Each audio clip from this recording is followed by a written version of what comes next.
Alright, this is my bike check. Yeah, Northwest. I got a Colt OS frame in raw. I got a Profile Mini gold hub with titanium driver, titanium spokes, and a titanium axle.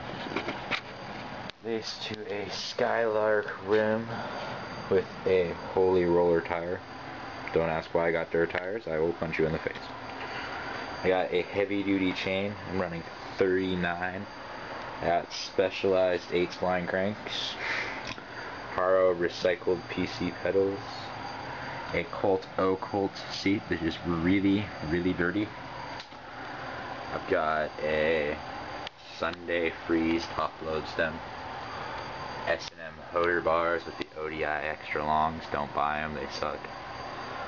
Got a Primo headset, some S&M Pitchfork forks, a Animal Javelin, don't know if you can see the badge, front hub laced with titanium spokes to a Deviant rim, and another Holy Roller, amazing.